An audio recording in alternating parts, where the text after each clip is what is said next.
Gorerashe. Gorerashe. Hashtag Sunungu. Tunakurumbita mwari. John 14 verse 1. John 14 verse 1. John 14 verse 1. John 14 verse 1.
Bandimire.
yepambanayo. Yesu inzira yangu yepambanayo. Yesu inzira yangu yepambanayo. Yesu inzira yangu yepambanayo.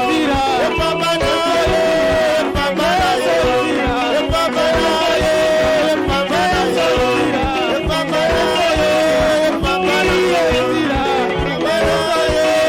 yepambanayo.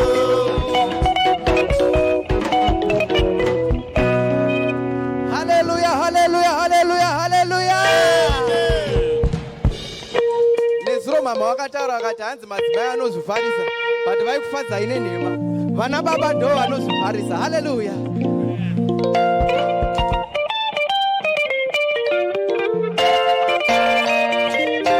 Baba kuna Jesu.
Vanoroa base kana macheso anosara pasi.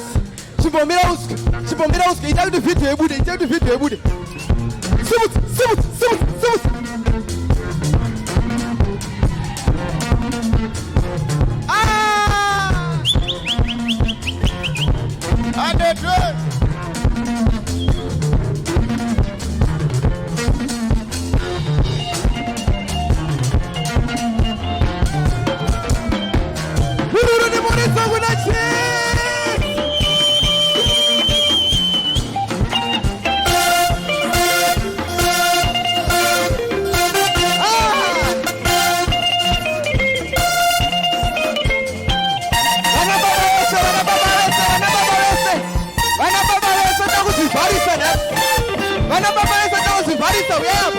Uyapa.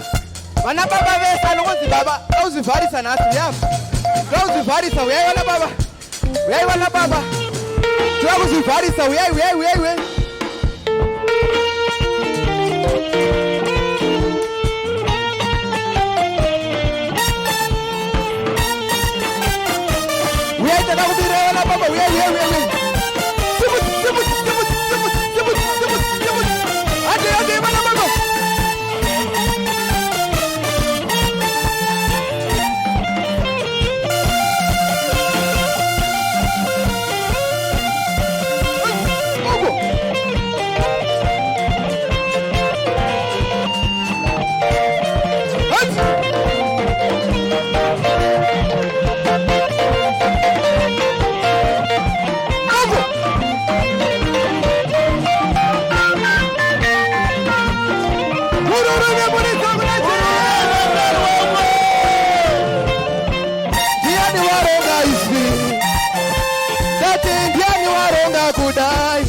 Hallelujah.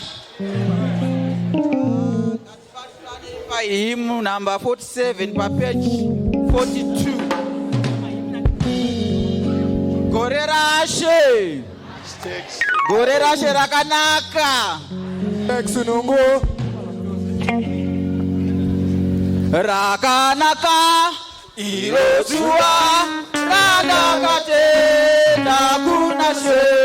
Moyo wangu fara zako utavanhu vose zvizovalaka. Ranaka Jesu vandishamba yevaka idzidzisa kuningano kutaura. Ranaka Jesu vandishamba yakanaka.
makanaka Jesu mangwanani ano simudzerwa mchizawerukani simudzerwa ime munogara nekusingaperi nezita neropa raJesu.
Haleluya chechi ya Yesu.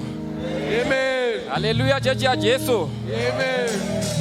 Tichiri mumwe ya umwe uchete atimbirwe futi imwe worship song tisvike futi pamberi paMwari patichanamata tichitenda neupenyu hwedu. Makanaka Mwari ere makanaka makanaka Mwari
hakuna mumwe wakaita semwari.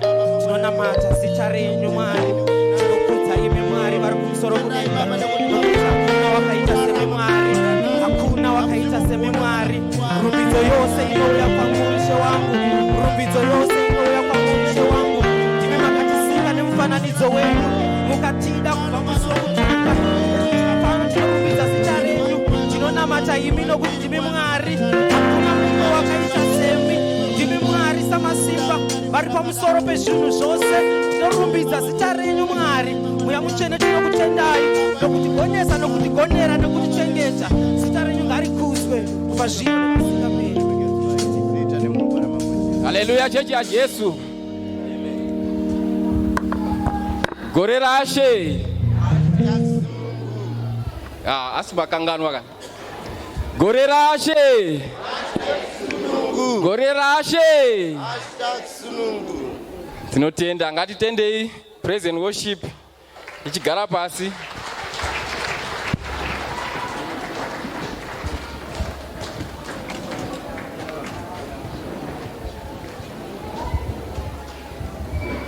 Tese takamira. Ngatifarirei mambo Jesu. Iye atiunganidza pano. Aita kuti tisangane muzuva ranhasi. Hakusi kungwara kwedu, asi kuti nyasha dzake dzaita kuti tive tiri pano. Muzita raJesu Kristu, amen. Amen. Takapiwa vafudzi vemweya yedu panzvimbo ino yeRedport. Inini zvangu vanondigonera mufundisi naamai Jiriji. Nemhuri yangu vanotigonera zvisingaiti. Ngatimbosvika patinovafarira. Muzita raJesu Kristu, amen. Amen. Tingagara zvedu pasi.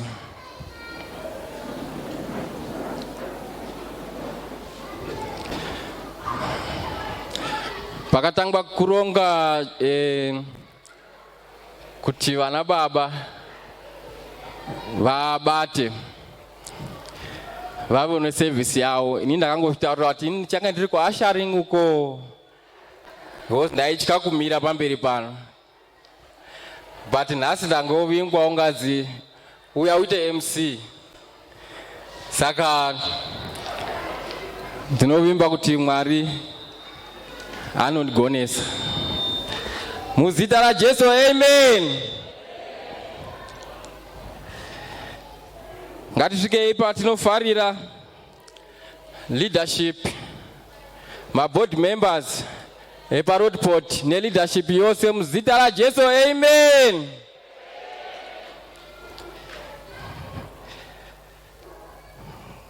Ngatigamuchirei vana baba vanova ivo vari kutyaira muzuva ranhasi muzita raJesu, amen. Vana baba muriko here? Haleluya. Ngatisvikei patinogamuchira vana mai. Vana mai muriko here? Ngativagamuchire muzita raJesu, amen. Youth muriko here? Youth. Youth muriko here? Asi nzeve dzangu hadzichanyatsukuzwa. Youth muriko here? Ngatigamuchire youth yedu yepaRedport muzita raJesu, amen.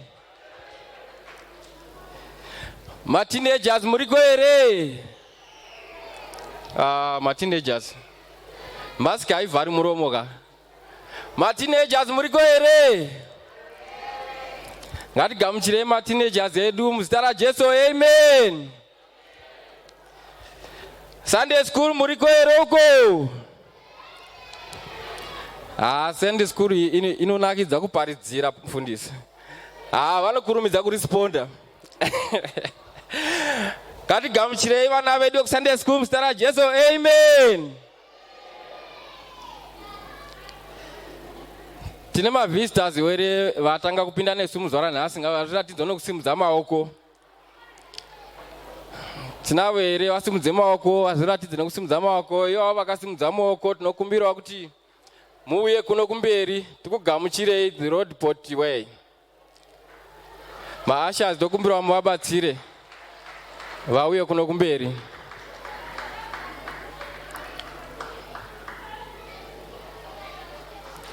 Ngativaombererei vachiuya.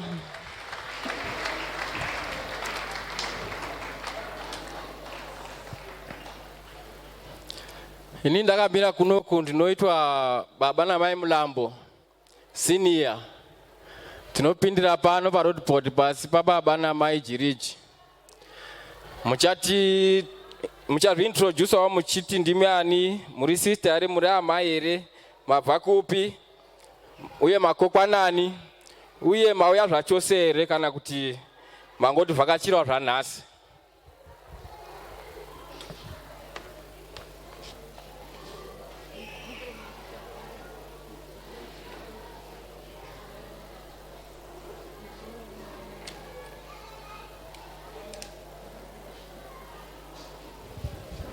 Ava vanoitwa Mai Nashili vakokwawo naMai Mbengo vati vauya kuzovhakacha.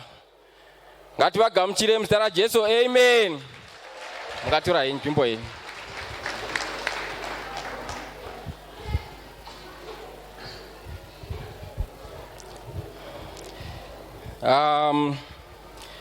Tine item yedu 1 ye men's leadership. Tinokumbirwa muuye muzotitira item yenyu. Ngativaombererei maoko vachiuya.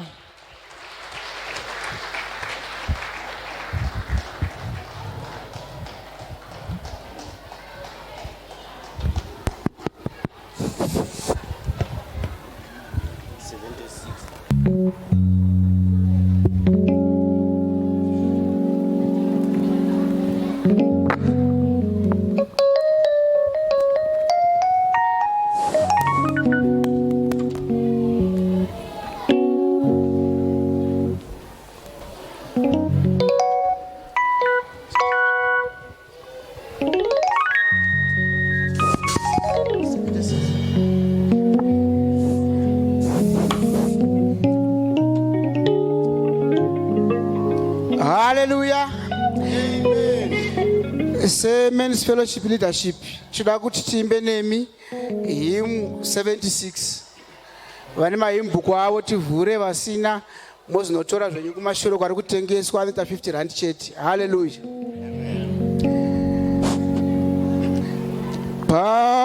Pamsoro pakudenga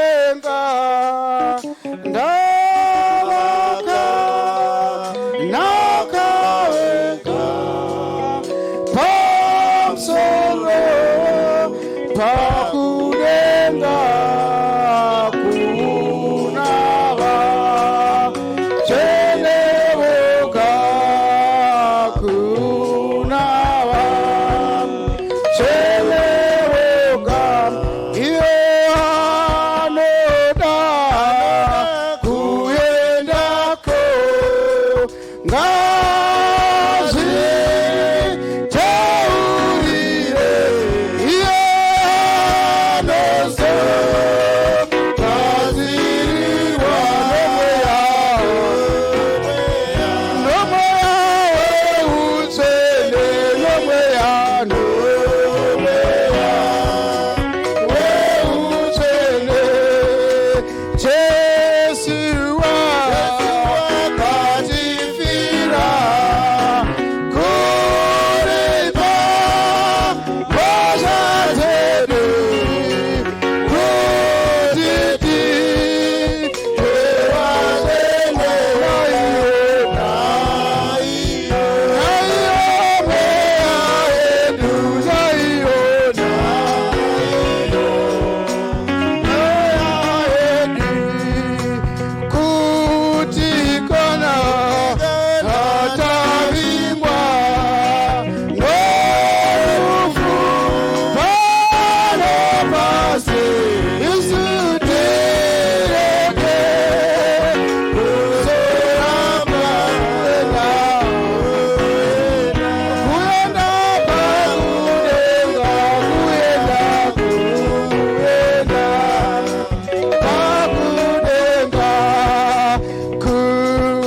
Please, leadership, chigara pasi. Iko tinota kushedza secretary wezuva nhasi azotipa ziviso. Ngativaomberere vachiuya.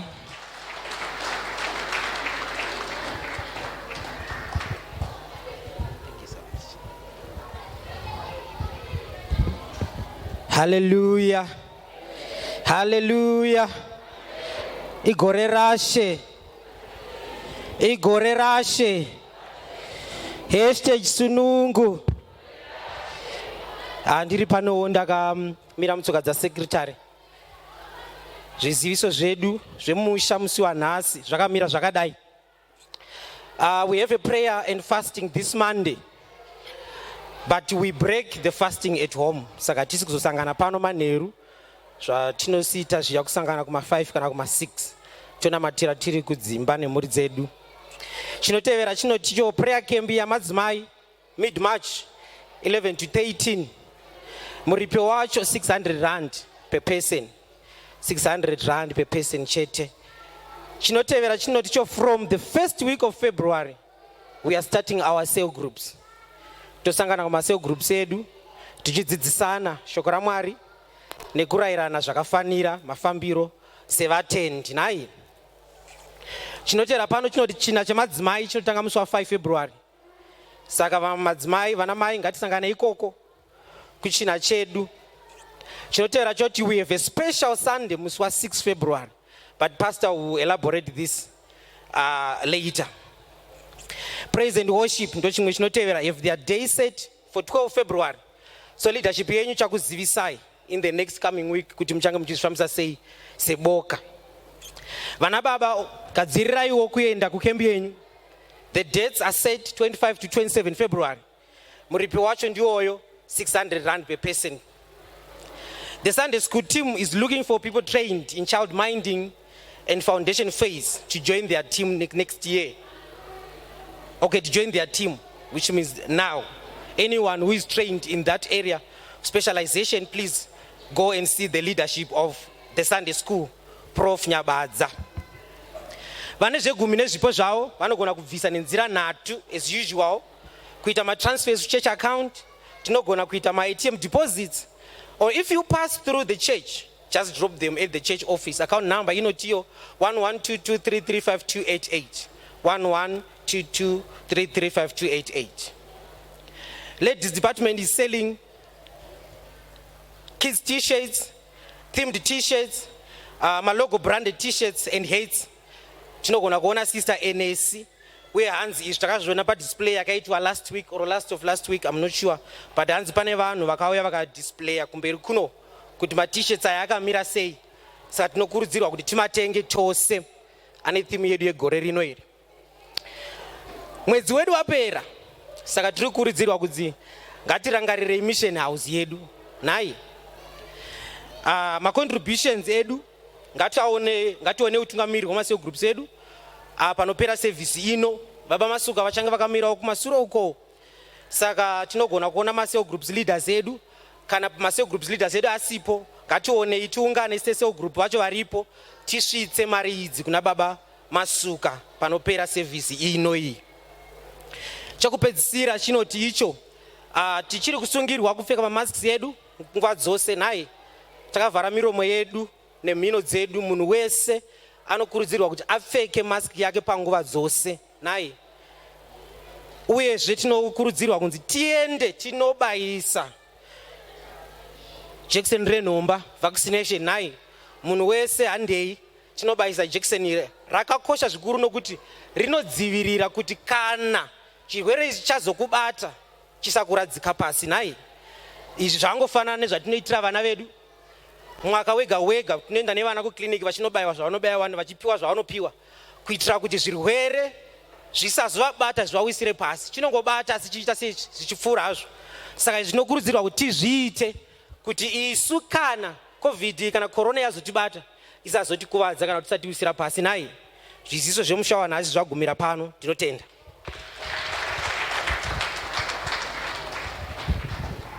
Thank you, Secretary. Ngatiomberere Secretary uda chigara pasi. Ndisati ndashedza mushumiri wedu wokutanga, zvamunoona ndakamirawo pano, ndakadiwawo nechidokohori changu, chibaya moyo changu chinongonaka every day, tichingomuka anenge akori different, ende achangoramba achinaka kusvika tazoparadzaniswa naMwari. Ngatifarireiwo Mai Mulambo Senior muzita raJesu, amen. Mbosumukai Mai Mulambo vakonei, vakuzivei.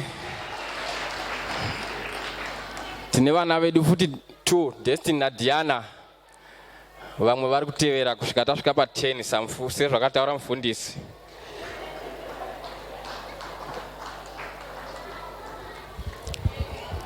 Tasvika panguva yekuti tichishedza preacher wedu wokutanga. Ngatigamuchirei, ngatisumukei tese. Ngatigashirei Baba Madhubeko vachizouya kuzobata chimuti vachitipakurira shoko ranhasi. Inini pangu paperera pano.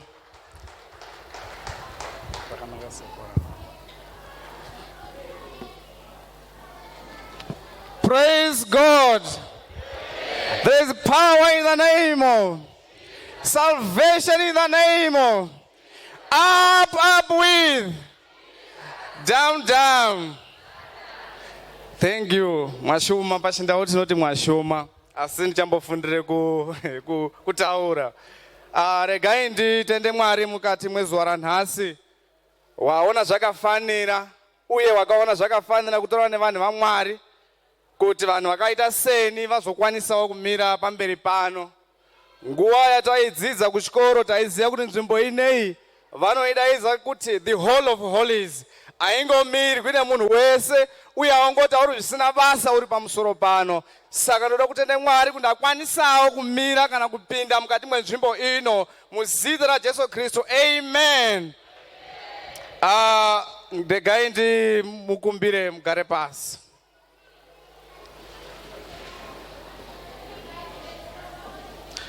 Regai nditange kuti pamusoroi mufundisi wenzvimbo ino naamai mufundisi Chirichi, inini hangu nemhuri yangu uye pate zvangu inini vanondiitira zvakanaka. Ndinofunga pasangano rino vashoma vanondizivawo kuti ndiri ani. Ndingatovatora nemazita, vamwe tinotaura navo but chaizvo ndiani havandizivi, amen. Asi mufundisi vanondiziva uye nepatinogara vanondiziva. Saka ndinotenda Mwari ndichiti pamusoroi mufundisi muzuva ranhasi. Regai ndipfuurire mberi ndichiti pamusoroi utungamiriri hwese hwepano kubva pakutanga kusvika pakupedzisira. Regai nditi pamusoroi mwanditendedzawo kuti ndiuye pamberi pano. Regai ndipfuurire mberi ndiri kuti pamusoroi vana baba, pamusoroi vana mai, pamusoroi vakomana nevasikana kubva kuSunday school, youth namateenagers. Regai muzuva rino ndikumbire kuti munditendeze nditeurewo izwi raMwari pamberi penyu, amen. Vechirungu vanozoenderera mberi vachiti all protocol observed. Saka kana pane mitekwatekwa yeshe sekutaura kunoboita mufundisi ndamusanganisa panapa. Asi ndisati ndasvika apapo ndoda kumbotora mukana uno kufarira mai vamufundisi wedu mufundisi Chirichi. Ndinoda kutenda Mwari kubudikidza ngemurandakadzi uyu. Mwari wakaona zvakafanira vakatora nguva yavo kuchengeta mwana wavo kuti azosvika mukati mwenzvimbo ino. Ndivo vakanga vatanga kubata basa. Saka ndoda ndinokukudza mai, ndichimutenda nezvamakaita neniwo mukati mweupenyu hwangu kukura kwandakaita.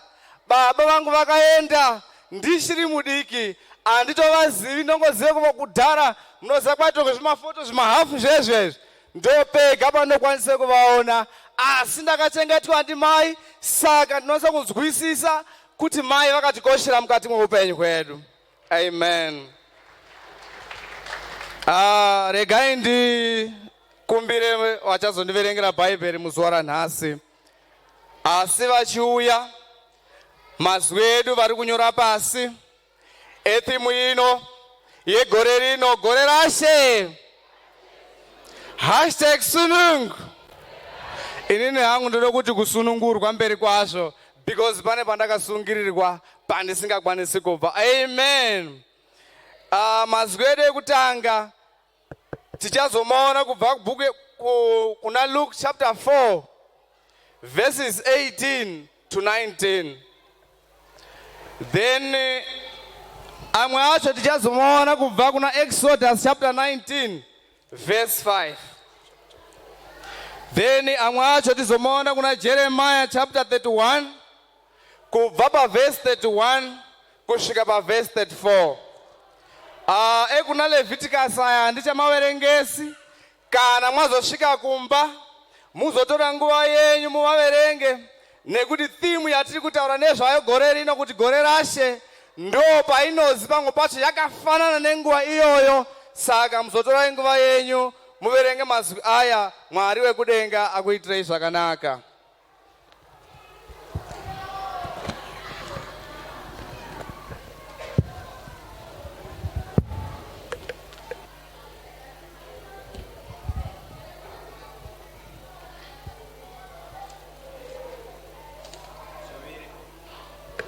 Ndichaverenga Luke 4 pana verse 18 to 19.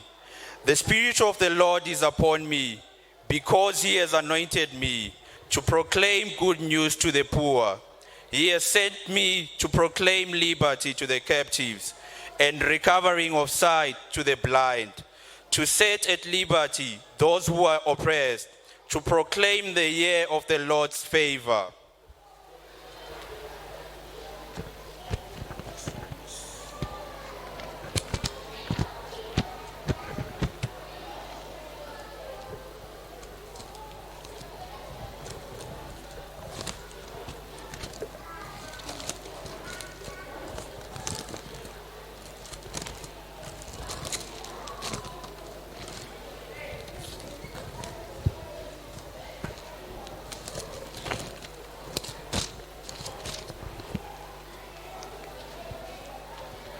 Exodus 19, verse 5.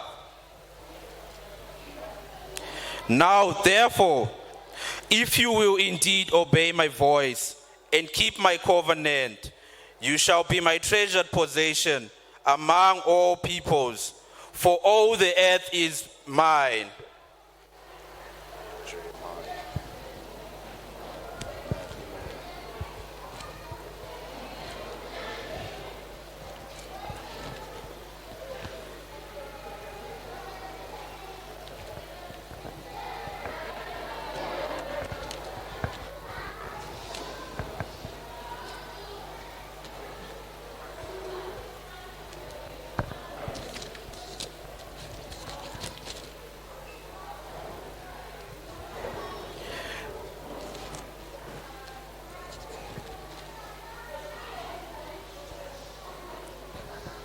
Jeremiah 31, verse 31 to 34.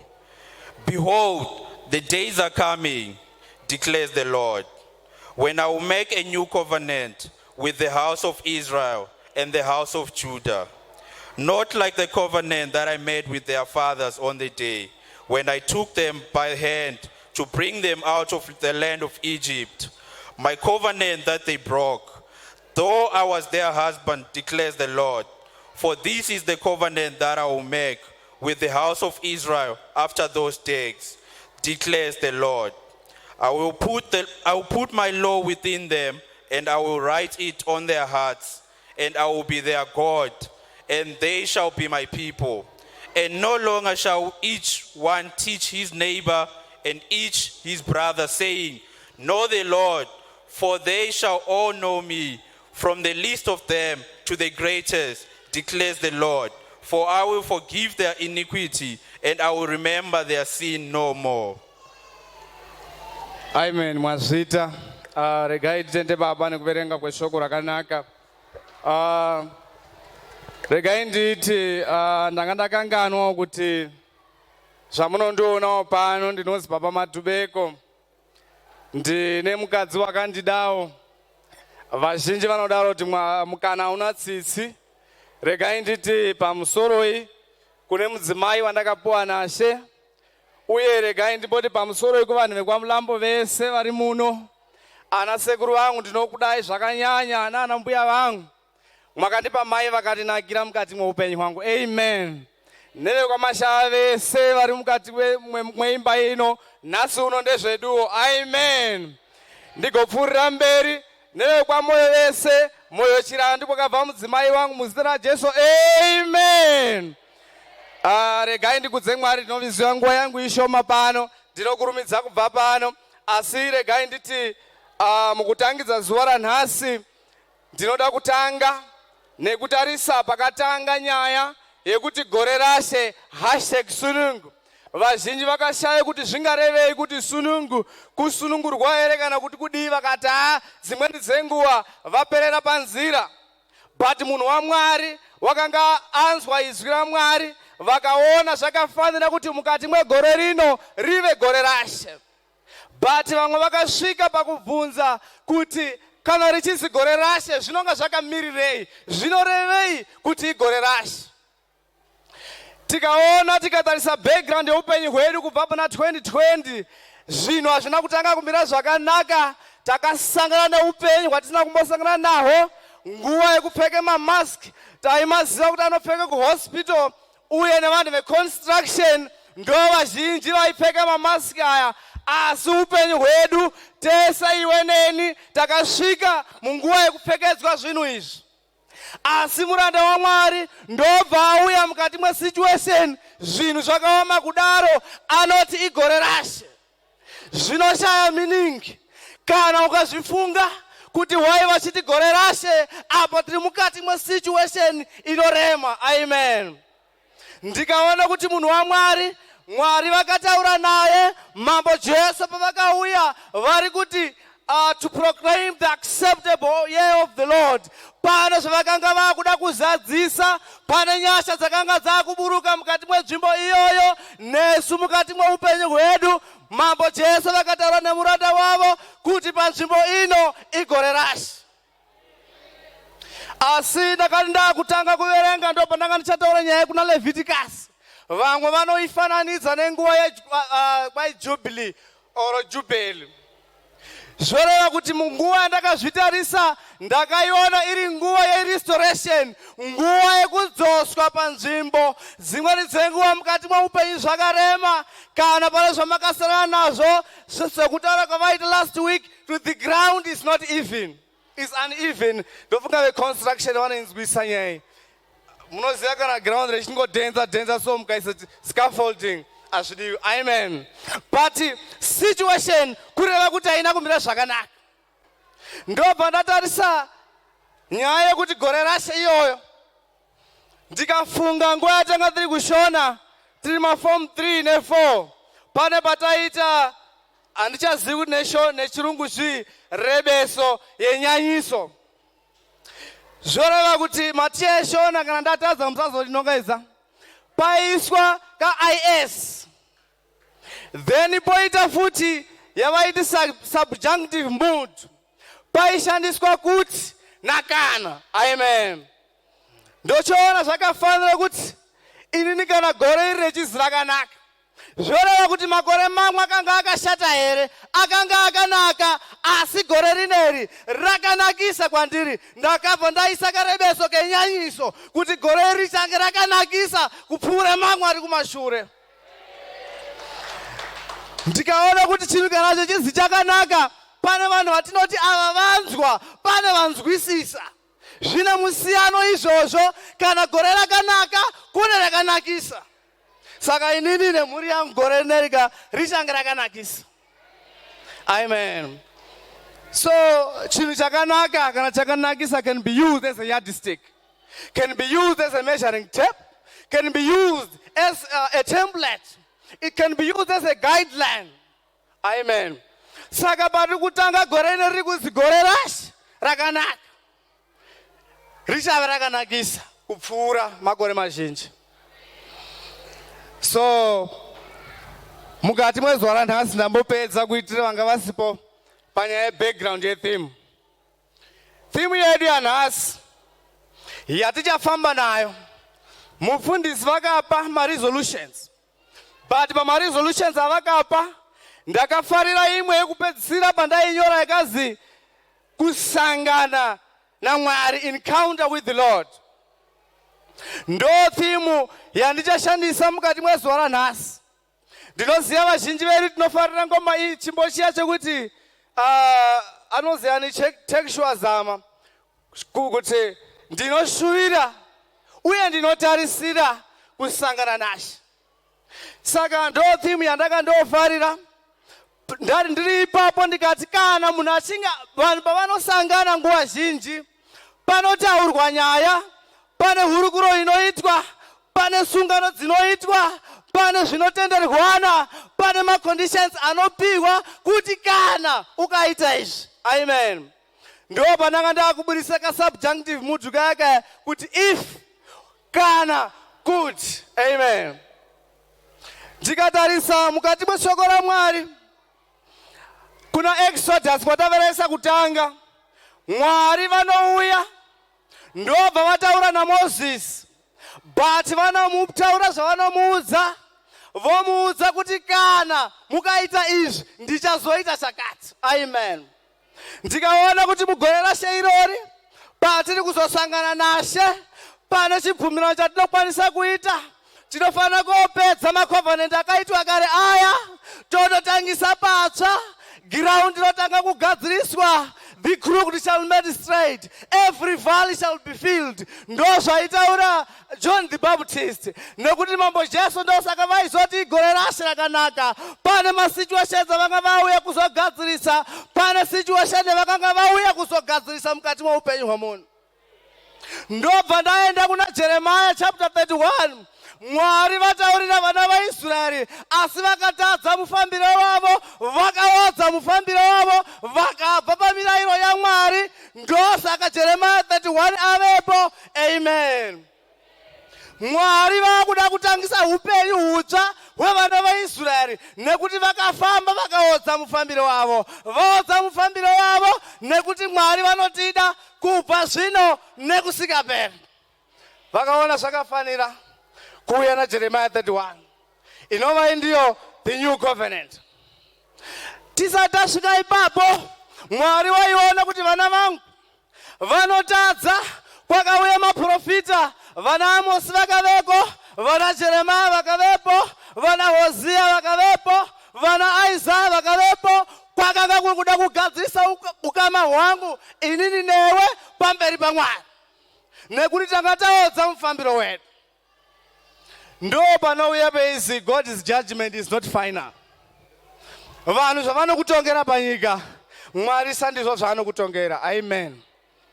Saka Jeremiah 31, Mwari vanotaura kuti covenant yekutanga iya yakanga yakanyorwa pamaclay tablets, takuizima, takuuya necovenant nyowani ichanyorwa pamwoyo wako kuti ini newe kunyangwe takanganwa kana taita sei tidzokere tinorifeya, asi hatichaendi kumaclay tablets, takuenda mukati mwemwoyo wako. Amen. Ndosaka vazhinji vachizoimba vachiti mwoyo wangu ndiye mando. Umweni wemalekchara wakanditi nezuva rimwe tikaona vanhu 5 vachibva uku, tobva tavanhongedza tisina watakanhongedza chaiye kuti iwe ndiwe watadza. Zvanzi munhu haanhongedzi musoro, oro kuti haanhongedzi mugumbo rake, anonongedza panapa kuti munoreva ini here.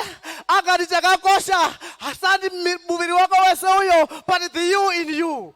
Amen. Zvoreva kuti Mwari vakaona zvakafanira ngatibvisa zvemaclay tablets, hazvishandi, ngatinyore covenant itsva pamwoyo wako. Saka ndiri kuti kudeiko muzuva ranhasi, mugore raShe rineri, Mwari vakaona zvakafanira vadzose upenyu hwako panzvimbo. Iwe neni ngatiende kunotaura naMwari, tiite sungano itsva, tibve pana zvekare, asi tibatirane pasituation yowani. Mwari wedu wakanaka, uye vane nyasha, vanotida, tikanyatadza, ndinorangarira nerimwe zuva, pandakafonera munhu waMwari kuti ndadzingwa pasaiti randanga ndiri kushanda, akandidzinga munhu, asi Mwari havana kundidzinga. Ndikafonera munhu waMwari, akati situation will come back to normal. And amen. Mwari wedu vanotigonera, vataura mazwi mufundisi newandinoshandira wakati hazvina basa. Munhu yeye musoro wake ka hausi right. Amen. Zvinoreva kuti pane nyasha dzatinowana kubva kuna Mwari.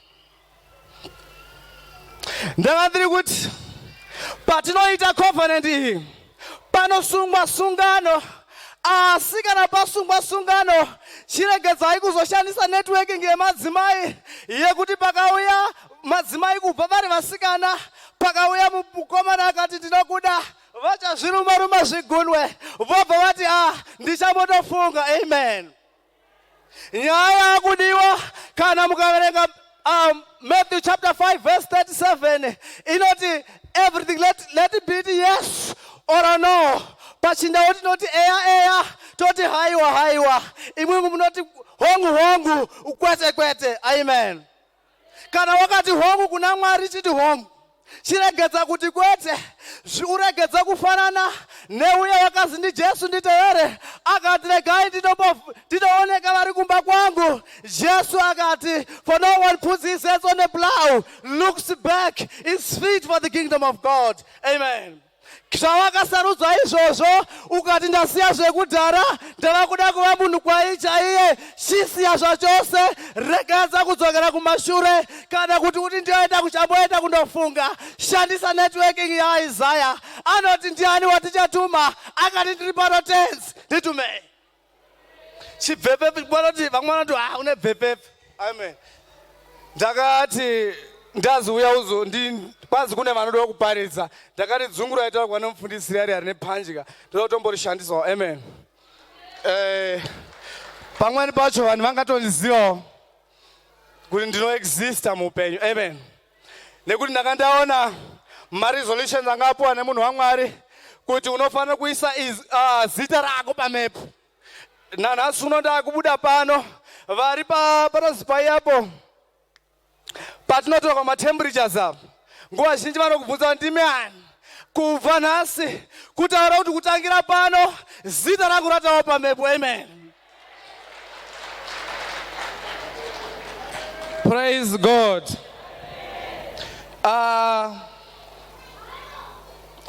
Ndanga ndiri kutarisa bhuku Revelation chapter 3 verse 20. Mwari vanoti ndiri pamukova. God is knocking on the door, but what is there he can't get in kana ukasavhura door iroro. Door iroro mwoyo wako ukasatendedza kuti Mwari vakushandise uye vapinde mukati memwoyo wako, he will pass and he will go. Amen. So mugore rinashe rineri ngatigamuchirai mambo Jesu, tovaisa mumwoyo mwedu, togadzirisa sungano. Patinogadzirisa sungano, kunyangwe dzakaitwa kare, matare akagarwa nemari yaunoti ukabata aishandi, zvese zvakaitaurwa usipo, Mwari vachazvigadzirisa nekuti igore rashe. Sekuru Mulambo, kana nguva yangu yokwana muzosimudzai maoko. Amen. Ndingakwanisa kuzotaurisa ndikatadzise program kufamba. Amen. Ndo patinofanira kuti tasvika kumba kwedu timbotarisa upenyu hwedu hwatakatanga naho. Pane ngoma inondiitira zvakanaka kuti Baba ndinoshama kwazvo kuti ndidaidzwe ndimwe. Ndakagara muzvitadzo ndikapera kusvipiswa, asi hamusakaramwa, mwakandida henyu Mwari. Amen. Yobva yati kuti mune basa renyu randingakwanisa kuita, ndichazvazwa kuriita, handizodi mubayiro. Amen. Mwari wekudenga ngatigonese mukati megore rino, tigadzirise upenyu hwedu naMwari. Ndanga ndiri kurangarira kuti let us have marriage with the Holy Spirit. Ndakaona bhuku riyareri rotova nezverudo stereki There no song of songs, song of what?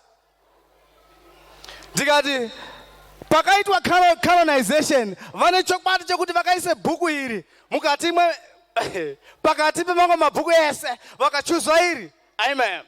Ndakazoona kuti ukama hwavanotaura ipapo uye rudo rwunotaurwa ipapo is the relationship between you and God.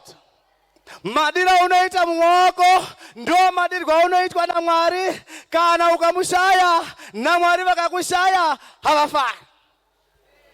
Ndo maondera ndakaita ndikati gore rino patiri kuita sungano, let us go and get marriage with the Holy Spirit. Chata nedenga uregedze kutambudzika nenyika nekuti mambo Jesu vane zvese. Mwari vanoti nyika nekuzora kwaye ndezvangu, zvese zviri munyika ndezvako. Kana wachata nedenga zvese zvaungati ungade munyika uchazvibata uchazviita nekuti Mwari vakati ndezvangu, asi ndokunge wachata nedenga. Regedza kuchata nezvenyika, regedza kuchatiswa nemizimu yenyika, regedza kuchatiswa nezvisina basa. Itini nemhuri yangu ndichachata nedenga, ndichava vaMwari kubva muzuva rino kusvika kusingapera.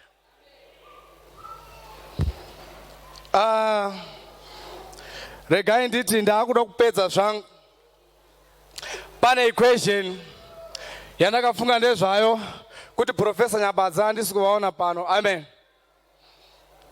Tikaerenga bhuku yaAmos chapter 9 verse 18.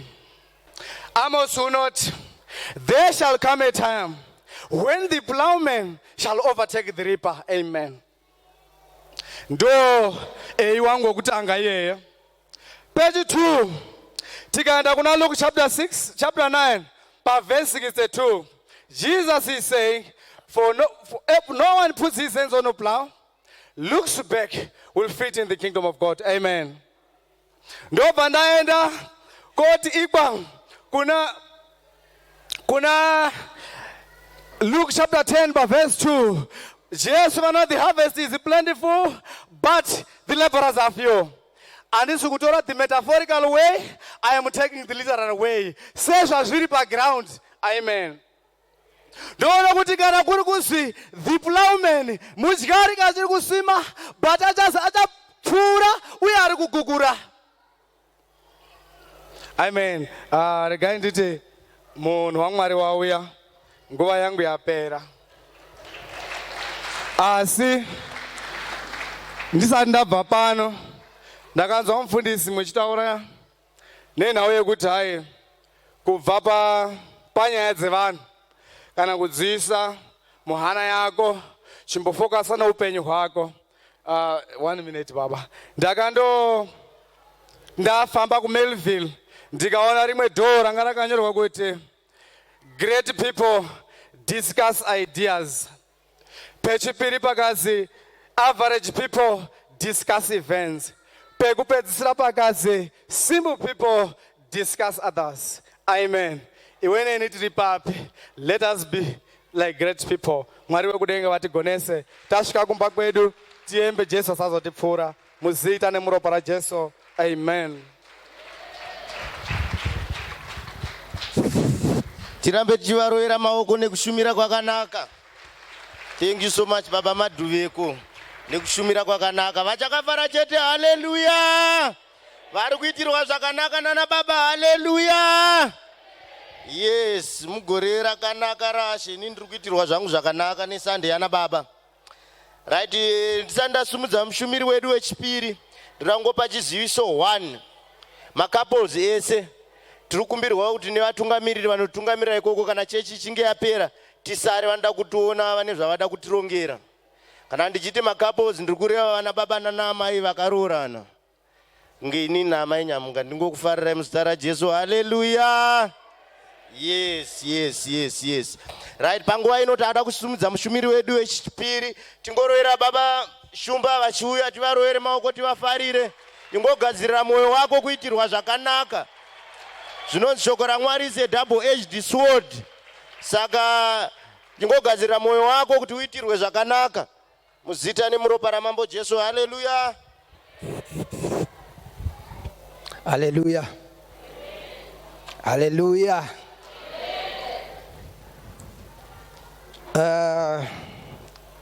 Hanzi gore raShe rakanaka. Gore raShe rakanaka. Gore raShe rakanaka. Ndisati ndataura zvakawanda ndaona kuti panenge panopera nguva yakareba sitereki kuchivhurwa shoko.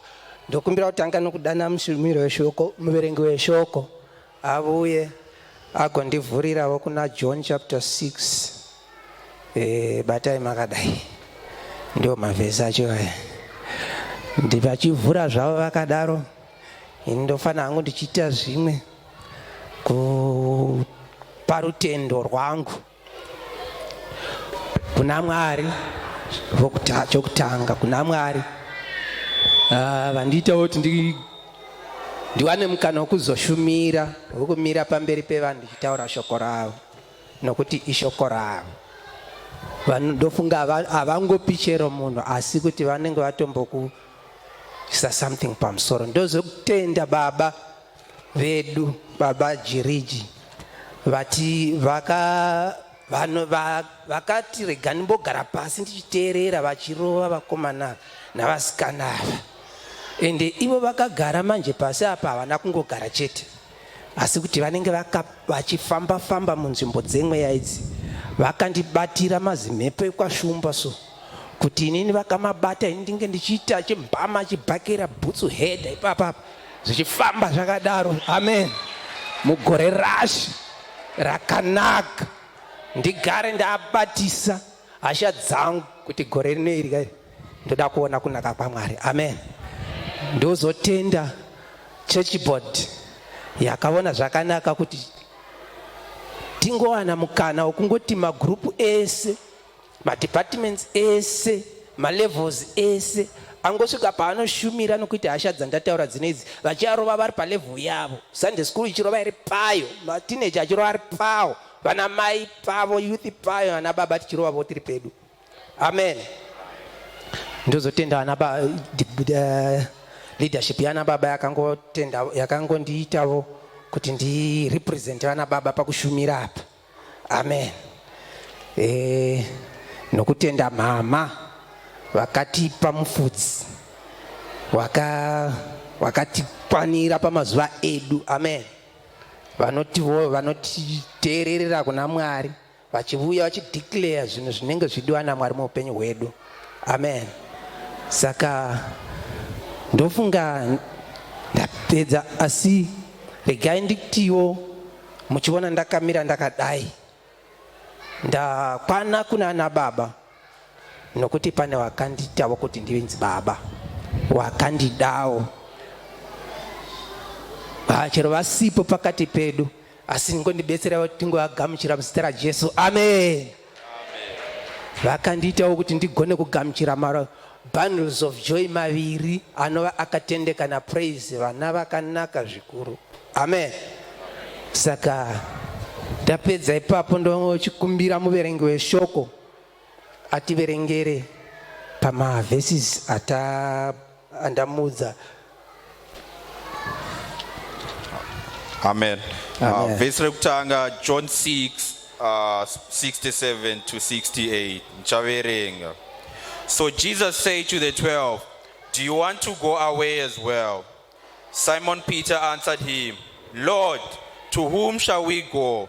You have the words of eternal life." Verse 2, Luke 4, chapter 2. Luke 4, verse 12. And Jesus answered him, "It is said, you shall not put the Lord your God to the test." Amen. Ndo mavhesi maviri andaverengesa, asi ndichanyanya kufambiravo kuchapter ine chekuita netheme yegore rino. Amen. Ndaingoisa musoro wokuti namira pana Jesu. Mugore raShe rakanaka iwe ngonamira pana Jesu. Pakufara namira pana Jesu, safarisa zvokubva pana Mwari. Amen. Mukufara ingoziva kuti Jesu ndo vanokuchengetedza kuti ugare nokusingaperi mukufara ikoko. Kana zvichirwadza namira pana Jesu nokuti ndo vanogona kukubvisa pane zvinorwadza. Amen. Ndo vanogona kukusimudza kubva paugere. Amen. Ndichidzokera kuna pakuverenga kweshoko pachapter yandotaura, ndichafamba zvikuru muna Luke chapter 4 inoti pakutanga apa kuvhesi 1 kunonzi Jesu vachibva kuJorodhani kunobhabhatidzwa vakanga vakazadzwa naMweya Mutsvene. Amen. Vachifamba vakazadzwa naMweya Mutsvene, Mweya Mutsvene ndokubva avatungamirira kuenda kurenje kwavakanogara mazuva ana 40 years vari murenje. Amen. Vasina chavaidya. Pakanopera 40 years vakaedzwa naSatani. Amen. Vakaedzwa naSatani. Satani vakavasvikira achiziva kuti vanga vane nzara nokuda kwekuti nguva yareba munhu wenyama asati adya. Vakati chinja dombo iri, akati taura dombo iri rive chingwa. Amen. Ataura kudero Jesu vakamuudza akati a man does not live on bread alone. Amen. Indaisizwisisa senge yaiti cannot live on bread. Asi pandakazoiverenga this time ndakazwa ichi does not live on bread alone. Amen. Zvinoreva kuti whether I like it or not, but you cannot live outside the word of God. Amen. You have to live in the word, whether you like it or not, whether you know it or you don't, but you live in the word of God. Nokuti Mwari ndo anokupa upenyu. Amen. Ndokubva zvandiratidza futi kuti Satani waiziva munhu waidhila naye kuti munhu uyu haasi munhu unobata zvinhu kuti zviitike, haasi munhu unonyengetera kuti zvinhu zviitike, asi munhu unotaura. Nokuti wakamuziva kubva kwaakatanga kuti in the beginning of the creation Mwari vaitaura. Amen. Saka achitaura wakati taurira dombo iri rive chingwa, tell this stone to be bread. And Matthew unozoendera mberi achiti panonzi a man does not live on bread alone, oendera mberi achiti but by every word that comes from the mouth of the Lord. Amen. Kureva kuti munhu unorarama nokuda kweshoko raMwari rinotaurwa naMwari every day. Kurarama kwedu every day we need the word of God, and Mwari vanotoritaura whether kumbavha kana kubenzi. Amen. Kuti rivone kurarama nokuti upenyu ndehwashe. Amen. Zobva zvondiratidza kuti zvino munhu achirarama hagoni kuzviraramira asina kuteerera shoko raMwari. Saka mugore rashe we need very much kuti titeerere shoko raMwari, tiridzidze nguva dzese, tinzwe Mwari vachitaura through his servant. Amen. Ndikazovona kuti zviro kwazvo pashoko iri raita Satani achitaura izvi wanyatsoziva kuti munhu uyu simba raanaro mushoko harina chiri pasi pezuva chinogona kuripikisa kana kunyepa chichiti handina kunzwa. Nokuti pazvinhu zvose zvandakafunga kuti chii chimwe chinhu chinganzi chiri example yokusava noupenyu. Kana kuri kudya tinenge tinodya every day, tichidya zvinhu zvakamborarama, chikafu kana chiri maplants anenge atomborarama, mhuka dzinenge dzatomborarama tichidya nyama yadzo. Asi Satani unosvika woti chinja dombo hati chinja mashizha. Nokuti dai akachinja mashizha isi taizoti mashizha tagara tinongogona chingobika tikaita muriwo tikadya. Asi wakatora dombo, chinhu chisingashanduki, chinhu chatoziva kuti hachina upenyu machiri, akachita kuti Jesu vachitaure, and waiziva kuti Jesu can do this. Nokuti from the word go Jesu vaitaura. Kuna John chapter 1 tinoziva kuti the word was God, and the word was with God, and the word, nothing is there pasina shoko raMwari rakataura. Amen. Saka ndikaona kuti Satani waiziva, and isusu sevana vaMwari we must know kuti Mwari shoko raMwari kana vataura zvinoitika. Hakuna nhamo dzekwedu dzingaramba dzakandisunga. Amen. Hakuna mamhepo ekwedu angaramba akamira panotaura shoko raMwari kuti budirira. Kana gore rashe rakauya richitisununguka, fara richitisunungurwa, ndinosunungurwa nokuti shoko raMwari rataura, ende ishoko risina chinopikisa, ishoko risina unogona kurivharira kana chinhu chinogona kunyepa chikati handina kunzwa. Nedutu takariona one other time Jesu vachirimupodza kungoriudza richimira. Amen. Vabva ipapo Satani akaenda ramberi nokuvaedza akavaendesa pakakwira, akasvika akavati akaratidza makingdoms. Aratidza makingdoms zvikanzi ukandipfugamira ukandinamata ndinokupa zvese izvo. Anga atombovhundutsira zvikanzi zvese zvakapiwa kwandiri. Jesu vakazviziva kuti munhu uyu uri kunditemta, ende zvaari kunditemta ndazomboendawo inini semunhu ndazombosvika ndikaverengawo tsanangudzo yeword rinoti temptation. Zvikanzi is to allure or to persuade someone to do things wrongly. Amen. Saka ndikaona kuti chero even paaitaura kuti tell the stone to be bread, wakanga asina nyasha dzaaitaura, asi kwaiva kuti Jesu ngavate zvinhu zvisina kunaka. Amen. Vasakoshesa zvavakanga vafambira pa 40 days vari murenji. Vasakoshesa, vakoshese kuti zvino ndava nenzara. Amen. Zvino pandasvika pakuti vakanga paakaenda pasecond temptation achinovaratidza makingdoms akati ndinamati. Jesu vanoti izvo zvakanyorwa zvichinzi.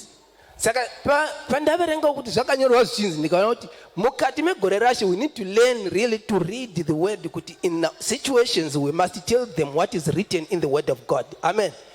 Kudefine upenyu hwedu according to the word, kuti kana shoko raMwari richiti we must be rich, we have to be rich. Kana shoko raMwari richitaura theme ichitaura kuti if I am poor, richiti I am here to preach the good news to the poor, I have to receive the good news in this good year of the Lord. Amen. Rotaura kuti kana zvichinzi izvo ndakauya kuzoproclaima the year of favor of God, ndinofanira kuzigamuchira nyasha idzi. Saka zvinonzi zvakanyorwa zvichinzi worship the Lord your God and serve him alone. Zvinoreva kuti mugore rashe I have to serve the Lord with all my heart and in him alone. Kana zviri zvokurumbidza ndofanira kurumbidza Mwari voga. Amen. Ndoenda pa last temptation yavakaendiswa akavatungamirira kuenda navo kuJerusarema. Pakunovakwidza pamusoro petembere pakakwirira zvikanzi zvidonhedze. Kana ukazvidonhedza zvakanyorwa zvichinzi, Satani wanga ukotewo mascripture, nokuti kwaabva kwese kuwanga achikoterwa mascripture. Nomuupenyu hwedu ndakaona kuti apa nomuupenyu hwedu tinogona kusangana naSatani achitikotera mascripture mugore rashe munomu. Vanokukotera mascripture mugore rashe ukakompromise kutenda kwako. Asi ndosaka ndazoti no, muupenyu hwangu I have to stick with the Lord. Ndosaka ndazouya netopic inoti namira pana Jesu. Kana wakanamira ukaona wanamira pana Jesu, Jesu vakafamba vakadai vanotokudhonza vachienda newe whether you like it or not. Kana vakakona newe unotokona nokuti ndio zvavaita nokuti wakanamira. Asi ukaita vokubata dzimwe dzenguva ruoko gunosvika pagunoneta ukavaregedza. Saka namira pana Jesu. Amen. Namira pana Jesu mwana waMwari. Mugore rashe usati gore rashe rakanaka usina kunamira pana Jesu, nokuti rinogona kunaka pamuromo asi rikasanaka mumabasa, rikasanaka muupenyu. Amen. Saka ndikaona kuti paenda kuJerusarema na paakatungamirira Jesu kuJerusarema kuno akabaisa pamusoro petembere kuti akati zvakanyorwa zvichinzi kana Mwari uchakomanda maangels ake kuti vakubate gumbo rako risagumburwa. Jesu akati zvakanyorwa zvichinzi do not test your God. Amen. Don't put God to test.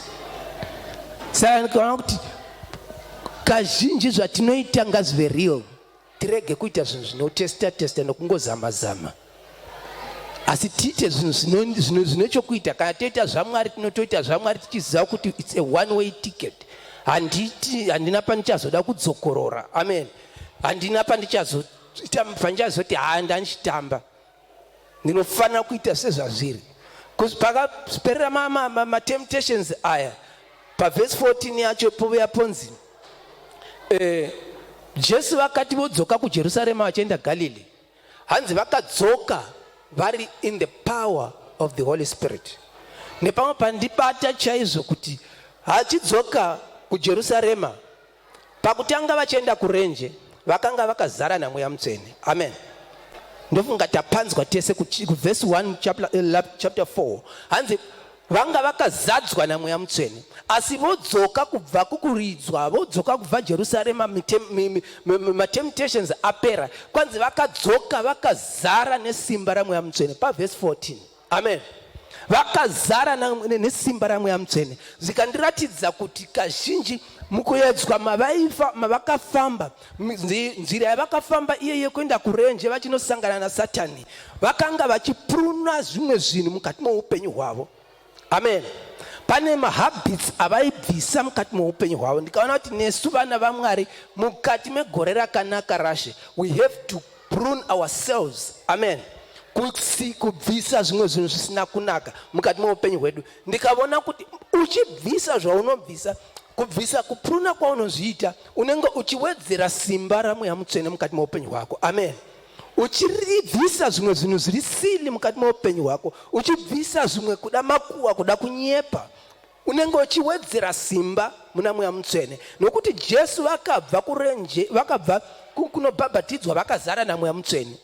Mweya Mutsvene unogona kuzara, asi kana ukasafamba nenzira dzakanaka, ukasapuruna zvimwe zvinhu mukati meupenyu hwako, havagoni kuekta mukati meupenyu hwako, havagoni kukupa simba ravakadzoka rava naJesu vachidzoka kubva Jerusarema, vapedza kutsanya, vapedza kuedzwa. Amen. Naizvozvo ndikaona kuti Jesu inzira yavakafamba nayo vachizosvika pavakataura kuti ndavuya kuzoshumira. Let's read it 18. Luke 18 theme scripture yedu. Zvikanzi yep. The Spirit of the Lord is on me because He has anointed me. Vachitaura kuti He has anointed me, vanga voziva kuti ndakunda, ndapedza, ndapuruna zvanga zvisina kufanira, zvanga zviri zvounyama. Amen. Ndaita zvinhu, ndaperera pana Mwari. Amen. Saka ndikaona kuti upenyu hwedu zvizhinji mugore rashe tisangofarira kupinda mugore rashe tikangova vanhu vanongofamba tisina zvatinobvisa muupenyu hwedu, nokuti shoko raMwari, nokuti Mweya Mutsvene unoda kusimbiswa mukati muupenyu hwedu, nokuti vona isusu tichisvika patinogutsikana kuti zvino hatichisina umwe Mwari watinaye kunze kwaivo. Zvino vakazosvika vabva ipapo vapedza kutaura kuti I am anointed, vakasvika pavakataura vachipa example vakati muno maIsraeri makanga muna Elijah waigona asi hanzi Elijah panguva yaElijah kwaiva nechirikadzi dzakawanda, asi Elijah wakaenda kuchirikadzi imwe yapaZarefath mudunhu reSidhoni. Vakati kuna Elisha, vana vaperembudzi vakanga vakawanda chaizvo maIsraeri, asi hakuna kana umwe wakaporeswa maIsraeri. Kwakaporeswa wakanga achitobvawo kuSiria, Naamani. Wakauya akaporeswa naJesu, wakauya akaporeswa naElisha, muprofita wokwaIsraeri. Asi vokwaIsraeri havana kuporeswa nomuprofita wokwavo. Amen. Ndikaona kuti zvimwe zvinoitika mukati meupenyu hwevanhu ndezvokuti tinogona kusakoshesa zodzo rinenge riri pakati pedu. Amen. Tinogona kugara naro so tikarijaira. Ndikatofunga chiona chekwedu chiya chinoti chikomo, hanzi chikomo chiremera chavari kure, vari padhuze vanenge vachitamba nacho. Amen. Ndikaona kuti tinogona kusaganchira anointing iri pakati pedu, vashandira vari kure, nokuti vokwaisraeri havana kupora pamaperembudzi avo, asi ivo vakazara. Ende Jesu achizvitaura zvinoratidza kuti Elisha wakanga itori nesimba rokuporesa vana malepers ese. Kana vaingoenda kwaari vaipora, asi nokuda kwokuti vanhu ivava vakanga vasina kutenda. Because after that vachipedza kutaura izvozvi Jesu, ivo vanhu musinagogo vakabva vatete hasha kuti sei wataura zvinhu zvakadai. Havana kumbobvunzawo kuti zvino kuti isusu tiporewo tingaita sei. Vakangosimudza matombo vakatongomubata kuda kunomukandira kumawere kuti kwanzi ngavafe. Saka unoona kuti zvizhinji attitude dzedu dzinofanira kugamuchira zodzo repakati pedu kuti rishande. Nokuti kana zvizhinji tikange tichiteerera shoko raMwari rinoshanda chete kana tikarigamuchira mukati meupenyu hwedu. Because ipapa pavakazobva ipapa vakaenda kuKapernaum, vokuKapernaum vakanosvika vakagamuchira shoko raMwari, vakati shoko iri rine simba, rakavashandira, rakaita minana mukati meupenyu hwavo. Saka ndichiti nini, ngatinamire pana Jesu. Nokuti pandozoverengesa riga ndichita 1 minute nokuti time yapera, ndingozama kumanya zvikuru. Pandazoverengeresa kuna John, Jesu vakatraya futi kuti vavadzidzise kuti zviro kwazvo munofanira kuita sei kuti muwane kupona mukati meupenyu hwenyu mumuviri yenyu. Vaivavudza kuti inini I am the bread of life. Ndakabva kudenga, anini anondidya unowana upenyu. Asi ivo manje vakatsamwa panguva iyoyo zvekare. Kwekutanga kuna Luke vakavabata vakada unovakanda kumawere. Kuna John kwandazoverengesa vakangoramwa vakatovasiya. Jesu vakanga vachivatevera vakavasiya, kukasara vadzidzi vavo chete. Jesu vobvunza voti konemwe hamudi kutevera here? Vachitoti kana vasingadi kunzwa zvavanotaura Jesu ngavaende. Asi iri nyaya yokuti vanhu vakanga vasingadi kuteerera. Ende ipapo manje ozowana kuti pakusateerera kwavo vanoramba upenyu hunotraya kuvabatsira. Amen. Upenyu hunotraya kuzara mukati meupenyu hwavo. Saka Peter panozopindura kuti tingaenda kupi nokuti mashoko oupenyu ari kwamuri, mashoko anogara nokusingaperi eternity ari kwamuri. Ndo zvinoratidza kuti zviro kwazvo isuwo nesuwo tinofanira kunamira pana Jesu. Zvakaita vadzidzi zvikanzi naJesu zvikanzi handina kukusarudzai here imwe. Nokuti kana tiri pano takasarudzwa, ngatidzidze kunamira pana Jesu. Nokuti kana vakatisarudza ngatirege kuvadisappointa. Kana pakanzi fasting ngatifaste, kana pakanzi ngatibvise kugona kwedu naMwari vachitipa kugona, ngatiite zvatinoita kuti tigone kugamuchira nyasha dzaMwari. Nokuti mukuita izvozvo mweya mutsvene unova nesimba mukati meupenyu hwedu ukarwisa zvose zvinotichallenja mukati mokurarama kwedu. Naizvozvi regai nditi panapa ndaudzwa kunzi time yafamba. Norugare ndinotenda.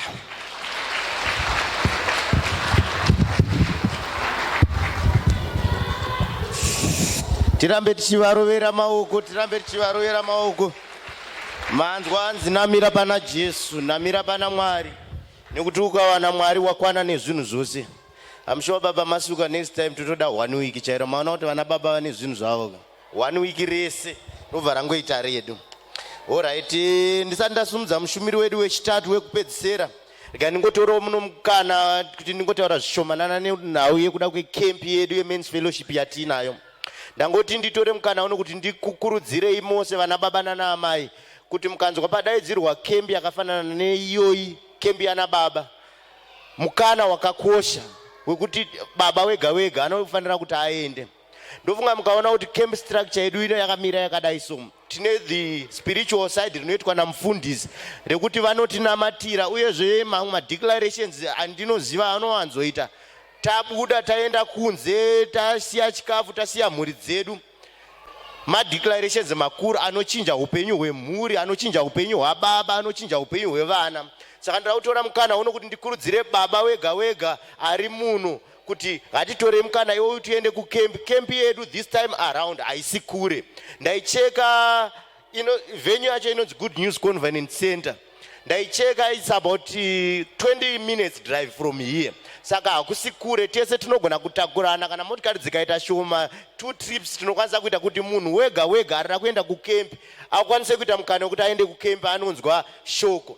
Uyezve vana mama ndinoda kukurudzirai vana baba, nekuti besides tapedza kunamata tine imwe session yatinoita inobatsira vana baba nhau dzemabasa. Kune vana baba vakawanda vari kutsvaga mabasa asi havazive kuti mabasa vanovatsvaga sei. Tine vanhu mukati umu vakawanda vanoziva kunotsvagwa mabasa. Tine vana baba vari kuzviitira chavo mabusinesses. Tine vamwe vana baba vanoziva kuti macontracts anotsvagwa sei, macontracts anowanikwa sei. Saka zvimwe zvezvinhu zvekuti munhu wababa anofanira kunge aine information iyoyo. Saka kempi, baba akaenda kukempi paanodzoka anouya ari fully equipped spiritually uye zvine zvinhu zvinoita kuti mhuri iende mberi, upenyu hwemhuri huchinje. Ndiroverewo maoko ipapo. Muripo wacho i600 rands chete. Alright. Panguva ino ndakushedza mushumiri wedu wechitatu anova ndiye mushumiri wedu wekupedzisira. Tirovere baba Magunda maoko vachiuya. Tivarovere maoko vachiuya.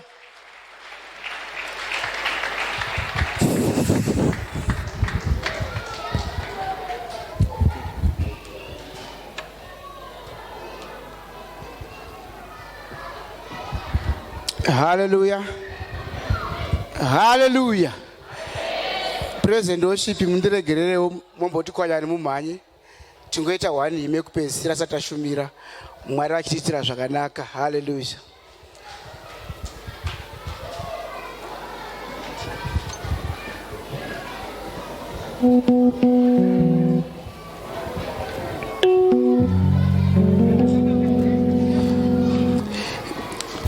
Vepraise vachitora nzvimbo dzavo, regai ndingoti Mwari ndimwari vanoshamisa, vakaita zvinhu zvakashamisa kare, vanogona kuitazvo zvimwe zvinotishamisa kunyange nanhasi.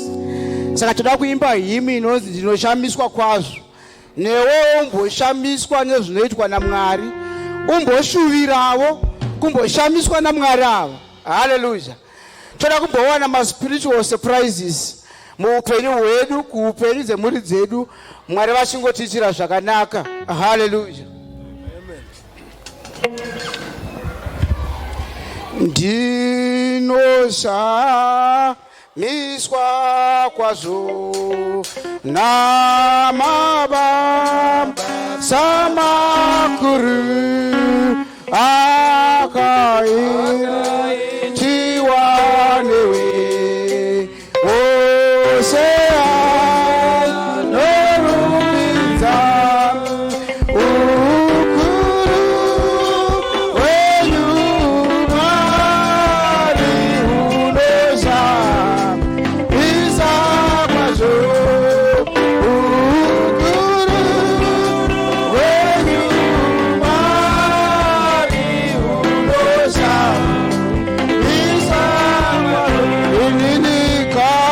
Nando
masikati vano. Yemi Jehovha chikagara shumbe rudzi rwamaJudha. Yemi makanga muripo Mwari, muripo munoramba muripo. Tinouya noupenyu hwedu mumaoko enyu Mwari. Chikonzero munotigonesa, chikonzero munotigonera, chikonzero munotipfuudza mberi, munotiitira zvakanaka nguva dzose. Tinokuongai nekuti muri Mwari vanoshambisa, kuzita rinoshambisa ramambo Jesu wekudenga. Haleluya. Regai titenga navo patinogara zvavo pasi. Regai nitore nguva ino kutenda mufundisi wenzvimbo ino, baba namai Jiriji. Titende board repano, main church board. Rakatipowo nguva ino ndichitendewo kutungamirirwa kwana baba, unotungamirirwa nababa Nyamunga ku men's fellowship. Vakatiwanisawo mukana uno kuti timire pamberi pano tichigoverana shoko raMwari muzita raJesu. Haleluya. Sezvazvingotaura vashumiri vabva pano kuti vose ndevana baba ndava vane madzimai, neniwo ndinaye wangu pajekerere rino. Haleluya. Where I feel content, I feel favored, kuti Mwari akanditirawo zvakanaka. Varipo mai Magunda, munogona kungoweva. Tivafarire muzita raJesu. Haleluya. Kereke ino zvakare, I am also blessed. Amamangusi vamwe vakakomborerwa naMwari vakavene nhamba yevana vakati kupfuura vamwe. Ini ndine 5. Haleluya. First born Noel, second born Shalom, third born Patience, and then my twins vadiko kupedzisira Kisha and Kayla. Haleluya. Nekuda kwenguva yedu ndichatikurumidzeyi. Ndichakumbira muverengi weshoko wauya kumberi avhure kuna Numbers chapter 13. Ndine mavhesi mashoma chapter 13 iyoyo, verse 1 and 2, and then anozojamba oenda ku verse 17 to 20, ozojamba zvakare from 27 to 31. Numbers chapter 13 verses 1 and 2 kutanga.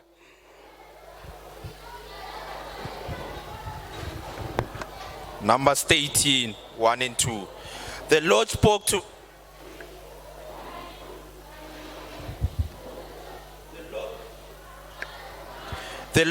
to Moses, saying, "Send men to spy out the land of Canaan, which I am giving to the people of Israel. From each tribe of their fathers you shall send a man, every one a chief among them." 17 to 20. Moses sent them to spy out the land of Canaan, and said to them, "Go up into the Negev, and go up into the hill country, and see what the land is, and whether the people who dwell in it are strong or weak, whether they are few or many, and whether the land they dwell in is good or bad, and whether the cities that they dwell in are camps or strongholds, and whether the land is rich or poor, and whether there are trees in it or not. Be of good courage and bring some of the fruit of the land." Now that the time was the season of the first ripe grapes. Tichida pakupedzisira pa 27 to 31. And they told him, "We came to the land to which you sent us. It flows with milk and honey, and this is its fruit. However, the people who dwell in the land are strong, and the cities are fortified and very large. And besides, we saw the descendants of Anak there. The Amalekites dwell in the land of the Negev. The Hittites, the Jebusites, and the Amorites dwell in the hill country. And the Canaanites dwell by the sea and along the Jordan." But Caleb quieted the people before Moses and said, "Let us go up at once and occupy it, for we are well above to overcome it."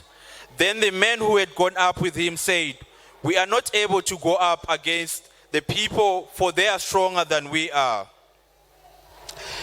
Mwari varopafadzi kuverwa kweshoko ravo muzita raJesu. Hallelujah. I have a topic that I have given to my preaching. inoti he has done it before, he will do it again. Muchishona toti Mwari vakambozviita kare, vachazviita zvakare. Hallelujah. Tiri mugore rashe raramba richingotsimbidzirwa pano. Pari kutaurwa nyaya yakanaka. Tiri kupiwa assurance yekuti tichararama upenyu hune budiriro mugore rino. Hallelujah. Ena nyaya iyi haina kutanga nesu, yakatomboitika kare. Iyesu tiri muno tinofanira kudzidza from what happened before. Hallelujah. Nekuti kare maIsraelites atambudzwa, vatambura zvakanyanya vari pasi pemaEgyptians kwemakore aisvika 400. Mwari akavarangarira ndobva ati takuunza ugore rasho pakati penyu.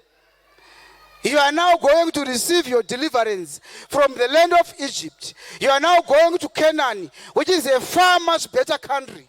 Hallelujah. Now in Canaan there will be flowing of milk and honey. Zvisiri kuEgypt, because kuEgypt vaishandiswa. Hallelujah. KuEgypt anga ari maslaves.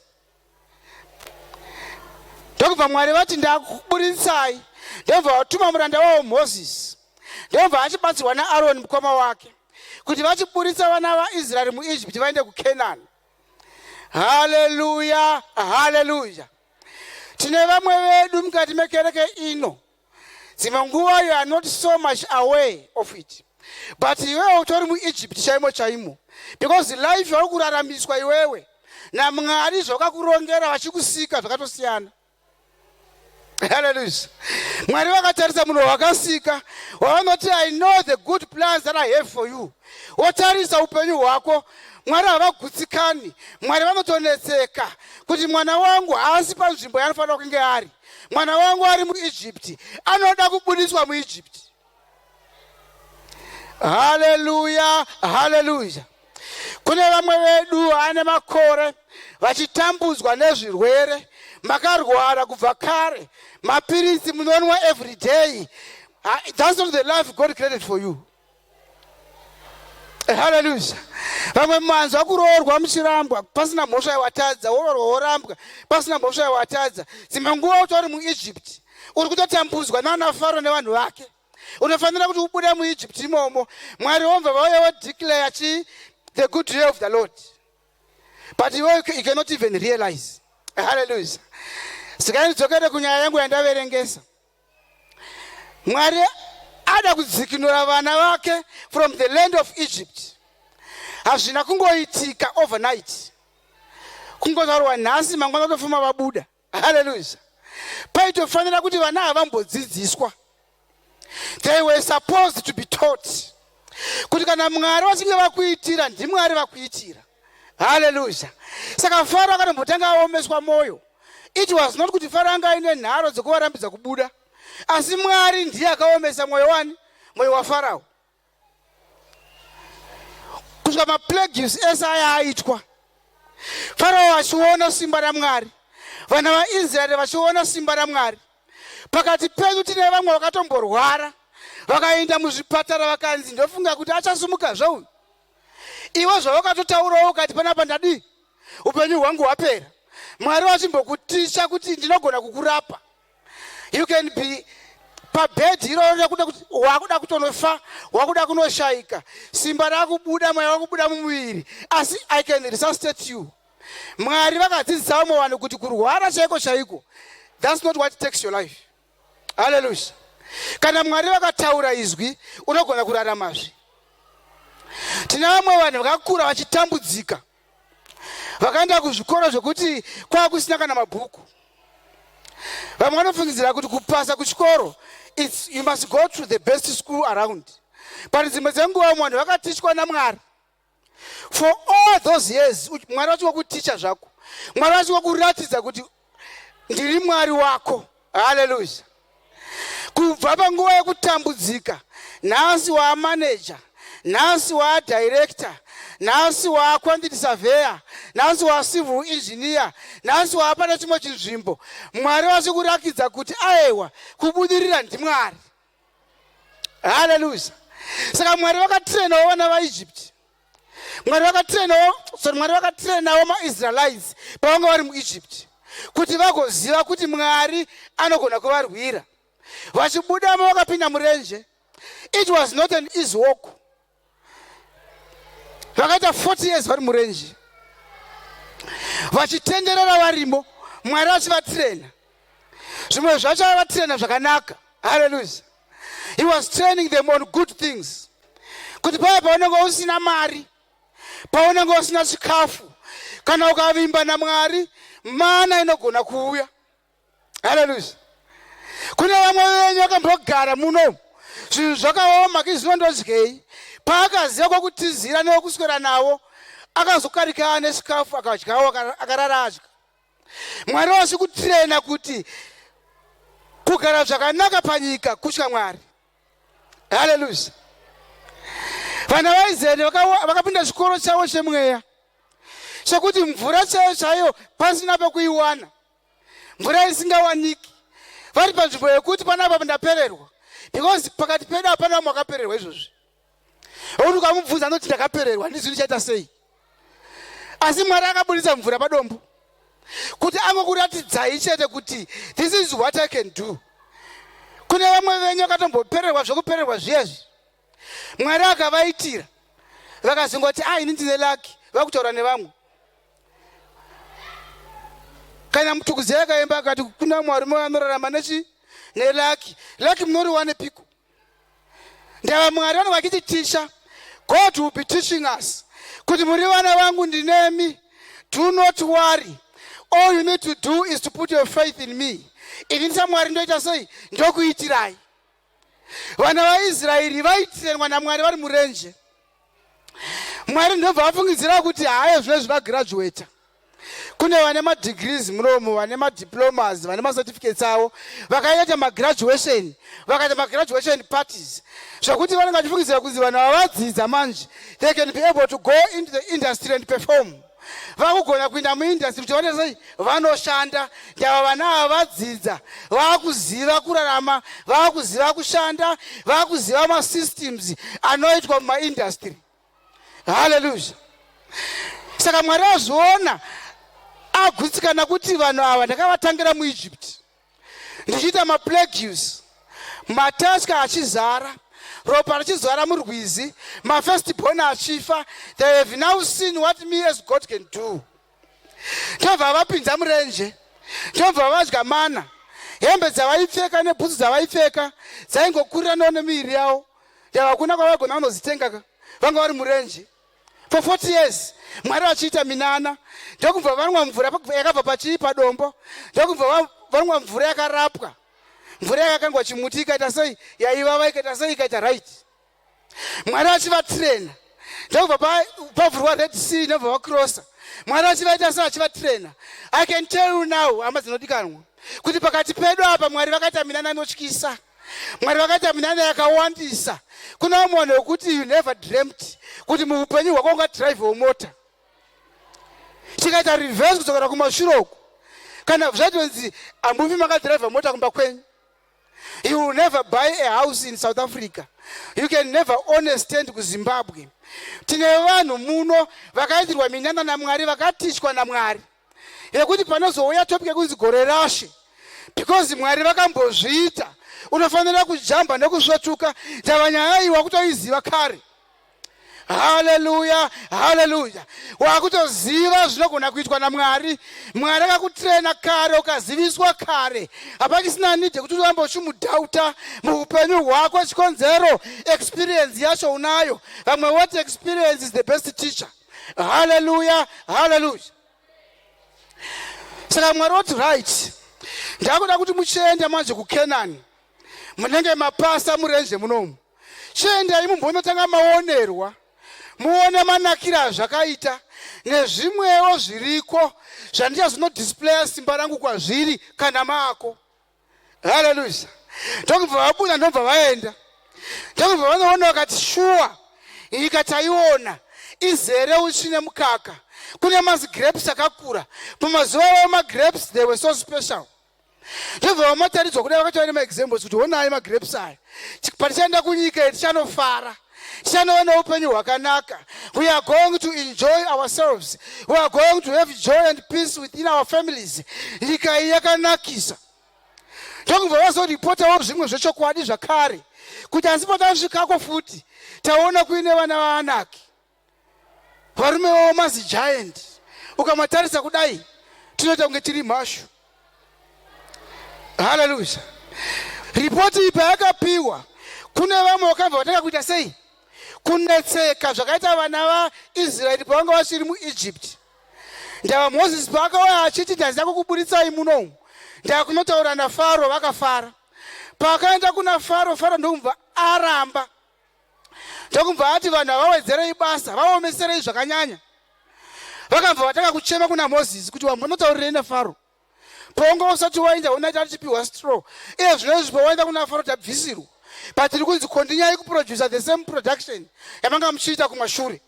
Saka vakatanga kublema Moses. Ndio zvakaita futi ava kuti vapiwa report yekuzi kune vana vaanaki. Vakatanga kuchema, vakatanga kuungudza, vakati zvino tinoenda kupi kune vana vakadai? We cannot go there because there are giants in this lands where we are going. Hallelujah, hallelujah.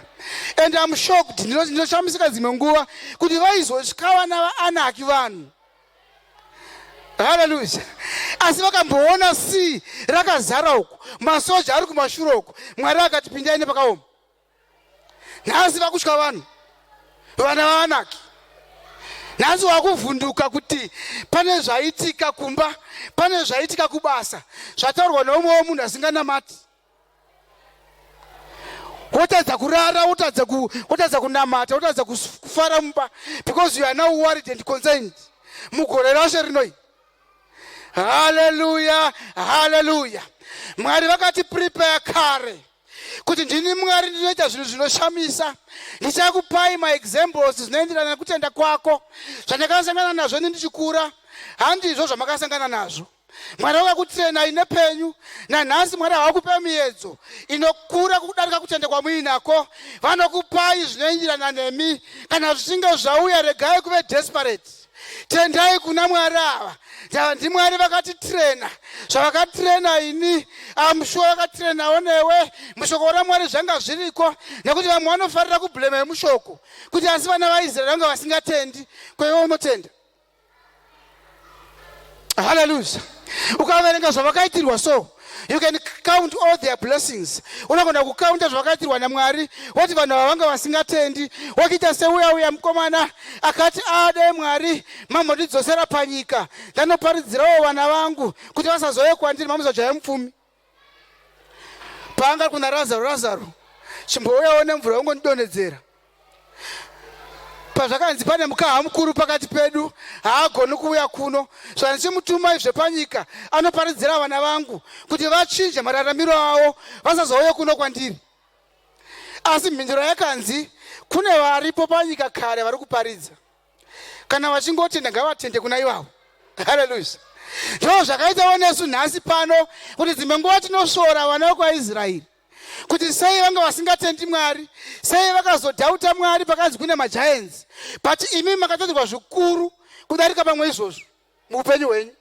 Mwari wachikutaridza kuti this is what I can do for you, my child. Usanyanya kunetseka zvako, as long as you put your faith in me, this is what I can do for you. Hallelujah, hallelujah. Ini ndinoda kufara nekutenda Mwari nekuti pane paakambondisvitsawo papakaoma, papakaomesesa. Pandakazomboimba, pane mwahimu inomboimbwa inonzi ndiJesu anoenda neni kwose kwandinoenda, ndiye anondibatsira muupenyu hwangu. Nekuti panguva iyoyo kana mai Magunda vakatadza kupasvika, zvinhu zvakaoma, ndarwara, uchiona kuti panapa ndasara ndiri ndega, asi Mwari vakandiitira nyasha. Hallelujah, hallelujah. Ndipo pandakaziva kuti ava ndiMwari vanoporesa, nekuti dhokota akanga ati kuti muchazofamba futi baba imi. Handifungi kuti muchazofamba futi. Makuvariro amaita aya muchazofambi. Ini ndikati doctor, ndinenda kufamba within a week.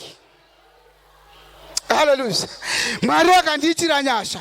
Kuna vamwe vakaporeswa pazvirwere zvinonyadzisa zvavasingagoni kutaura pano, zvavanotoziva kuti zvirwere izvi zvinongoda shoko remunhu waMwari paanenge aparidza ati wapora.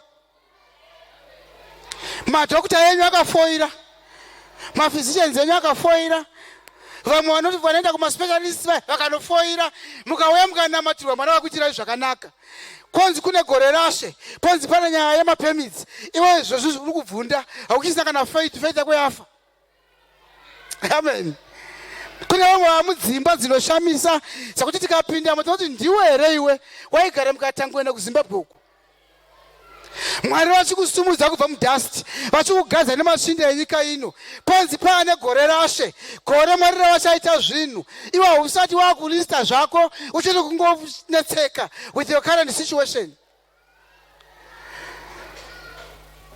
Mwari vakatsamwa, vakati vese vakaona minana yangu kubva kuEgypt throughout wilderness havaioni Canaan. Amen. Munoverenga mushe mabhaibheri enyu. Saka vese vanga vari 40 years and above, except for Caleb and Joshua, vakauya nemaripoti akanaka vachikurudzira vanhu kuti vaona, but let's rise up at once. Chinotora nyika iyi. Mwari ava ndimwari vanopasa Red Sea, Mwari ava ndimwari vanoudza mafrogs, Mwari ava ndimwari vanorapa vanorwara. Handei Mwari vachanotirwira, ndivo vakanzi muchaiona Canaan. Hallelujah, hallelujah. Tinoda kunamata pano kuti umwe neumwe ari muno aione Canaan. Kushayikwa anodhauta Mwari, tishandise Mwari zvaakamboita. He has done it before, he will do it again, and he will do it again. He is the same yesterday, today and forever. Ndimwari vasingashanduke, vanoramba vakadaro vachiita mabasa makuru. Saka ndiri kuti chiiko zvino, kana changa chiri chirwere chakasikunetsa, kana anga ari maperembudzi anga asikunetsa, kana ranga riri basa ranga richikunetsa, kana anga ari mapepa anga asikunetsa, kana changa chiri chii chakasikushayisa hope, chitenda kuna Mwari ava kuti Mwari mugore rashe rino rambotaurwa neumwe akati igore rakanakisisa kupfuura mumakore amhenge akanaka. Mwari mapepa angu ngaanake, handizivi kuti achanaka sei, asi handinoziva achangonaka. Hallelujah, hallelujah. Kana mfundisi waita declaration pano, vanhu vaMwari vachitaura pano, unoti zvindeo zvangu, because kuna Mwari hakuna qualifications. He qualifies the unqualified. Kana usina degree racho, iwe wakatoqualify kare. Chikonzero wakatenda kwaari, pane zvaunobata muimba yaMwari, pane chegumi chako chaunobvisa, pakunamata kwako kwaunoita, pakutsanya ikoko, Mwari wakakuqualifyisa kare. Hallelujah, hallelujah. Dai zvaitengwa nemari zveupenyu izvi, dai vamwe venyu musina kwamunosvika, dai mari dzacho munenge musina, dai kwaipindwa nechikoro, vamwe vacho mungadai mukagara kumba, dai vachikuru chacho hamuna, asi kuna Mwari vanofananidza vanotenda. Kana uchinge watenda kwavari, Mwari vanokusimudzira. You will become a manager of those that are more qualified than you. You will tell them what to do because of the anointing of the Lord. Dai Mwari vangotibatsira tagona kugamuchira shoko ripi neripi richaparidzwa pano, taimbonorishandisa kudzimba dzedu. Iyo revival yatakapiwa yakatidzidzisa kuimba tiri kumba, yakatidzidzisa kuparidza tiri kumba, taimboramba tichiparidza tiri kumba, taimboramba tichiimbira Mwari tiri kumba, taimboramba tichiita zvaMwari tiri kumba. Mwari ava vatiitira zvakanaka. Ngoda kupedza preaching yangu pano ndisviti umwe neumwe set my standards. Munhu waMwari akataura akati igore rekuti zita rako rimbosimudzwa. Hallelujah, hallelujah. Hakuna ane rakafanira, hakuna anonzi uyu ndiye ane risina kufanira. Tose tiri muno zvaungotaura kuda kwako chete. Mwari vachitiitira zvakanaka.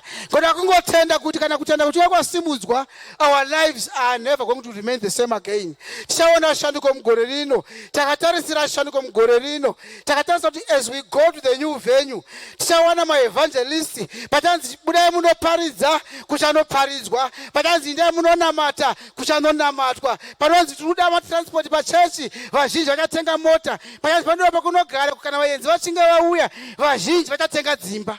Mwari vachitiitira zvakanaka muzita raMambo Jesu. Hallelujah.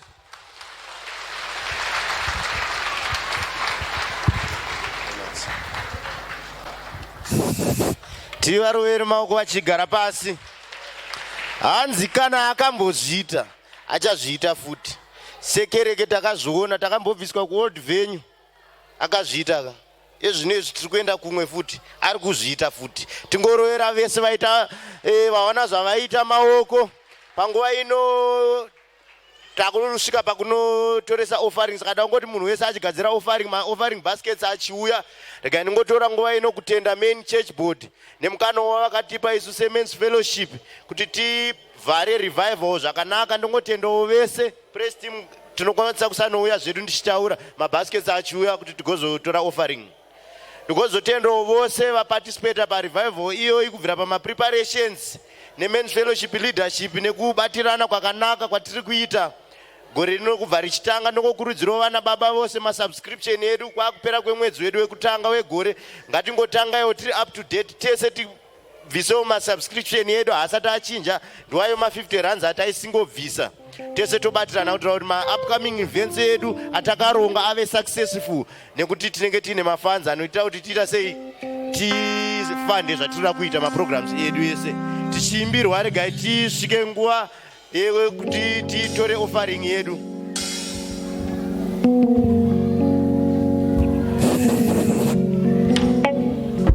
What shall I render to Jehovah?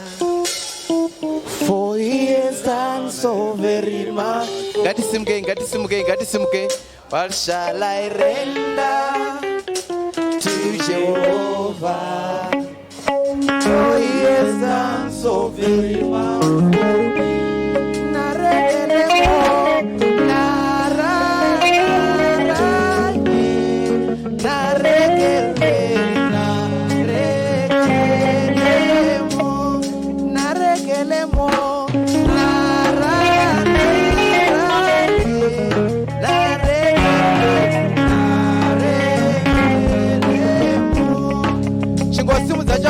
Chingosimudza chawakabata anything chawakabata chishamiso chakaitika hama wepasi rino mai Maria vekwaJakobho namai Makatarina ndokufumira kurinda kuyewa neJesu hakuna mazambia mudenga chishamiso chakaitika hama wepasi rino mai Maria vekwaJakobho namai Makatarina ndokufumira kurinda kuyewa neJesu hakuna. Toimba machira chete mazambia mudenga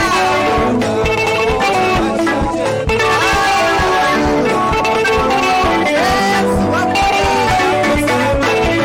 toimba machira chete toimba machira chete toimba machira chete Yesu wamuka toimba machira chete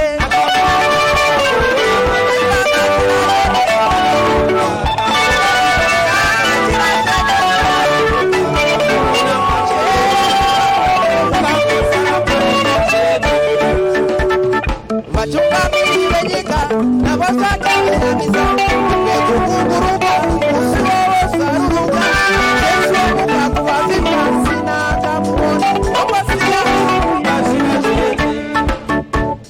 nyangwe vamunangagwa navosaka vashamisa vekukunguruka usiwowosaruruka esomuka kuvavisa kutanga kwakaita opasiya achira chete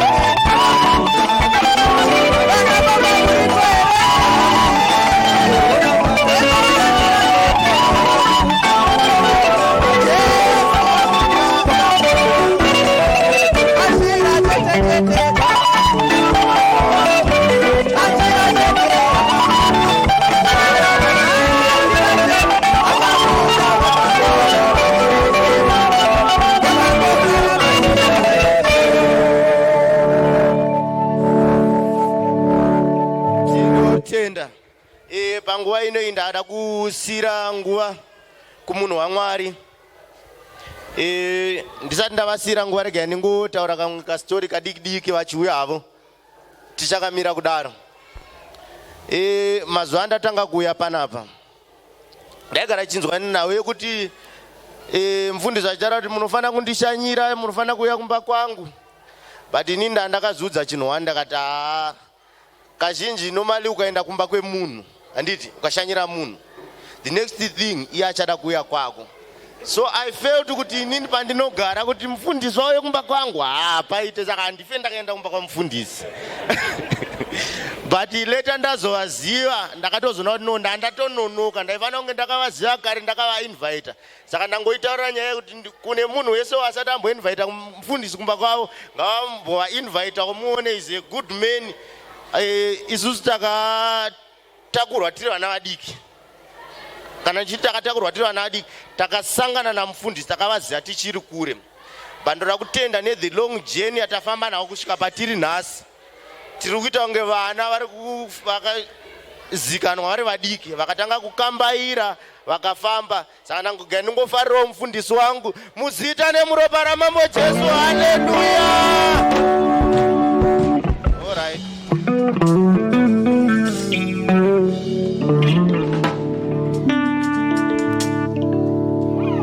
Hallelujah. Muzita ra Jesu. Hallelujah.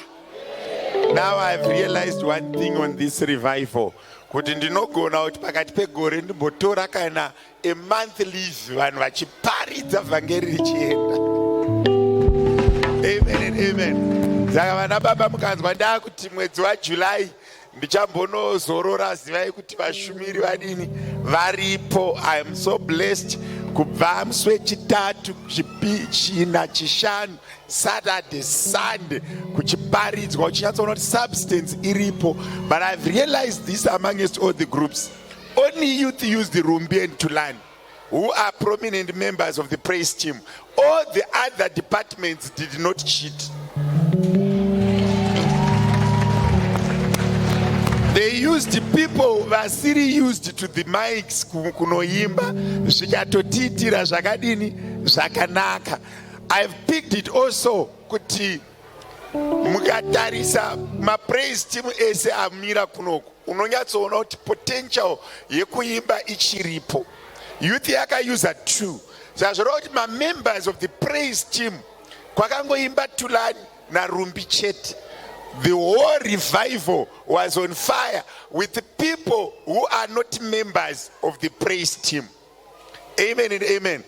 Surprisingly, nasi ndazoona kuti dheko yanga yakanyanya kuimprova nekuda kwevarume vaviri ava.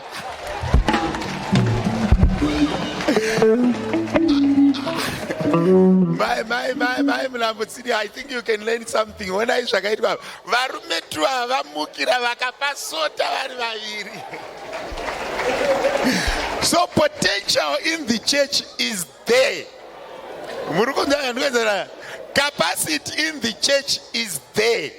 Amen and amen. How many know you kuti mai mtwasekwa can actually make people jump?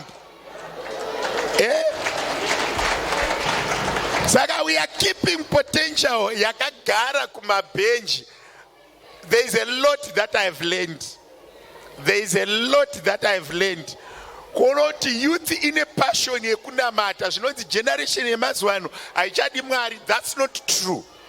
Muswe Friday 4 dzakakwana vatosvika vatobata zvinhu zvavo kunyatsoona kuti the future generation has still capacity to do even more than what we are doing. 4 o'clock vava vatosvika. And I also realized that people can actually coordinate themselves. I have apana department randaka batsira kana randaka pa input. I was folding my hands trying to see how far has people learned over the years. And I've realized kuti vanhu vari kudzidza, vanhu vari kukura, vanhu vari kuitirwa zvakanaka pamweya. I am blessed. Ndakaparidzirwa this week ndikaona ruoko rwaMwari from Wednesday, Thursday, Friday, Saturday, Sunday. Ndakafunga kuti patakira Sunday school mateenagers anoremerwa ndikaona kuti they have stepped up. Sa group right rikatanga rimwe ronorara chiti mangwana tinopadarika. Rimwe rikatanga rimwe roti mangwana tinopadarika. Meaning kuti vakatanga vakaitiswa disadvantage because vaiteera vaingonotarisa zvaitwa wogadzirisa ipapo woenda pamusoro, which means the church has appetite to minister. Ndozvazvinoreva kuti vanhu vane nzara nenyota. Who knew kuti mai masinire can sing kana kuti vamasinire can sing. Kuroti praise and worship yakawanda. Amen, amen. Kutoti baba na mai mtwasekwa, baba na mai masinire. Totoimba service yotokwana vari 4 vakadaro vanosimudza praise team. It's so zvakatinakira vasanyamawe maona zvichiitika vana kufa kutizwi. Who knew kuti mai kufa kutizwi can speak in front of people? No one. So this revival has been so empowering. Vana vedu kuma teenagers, ku youth, we can spend another service saying the good thing that has been happening this week. And I've also picked maturity from the church. Kudara vanhu vaiti pastor havasi kuparidza havauyi kuchechi. But today the church is full, meaning to say the church has matured in Christ. Chimbozviombererai maoko. Zita raJesu.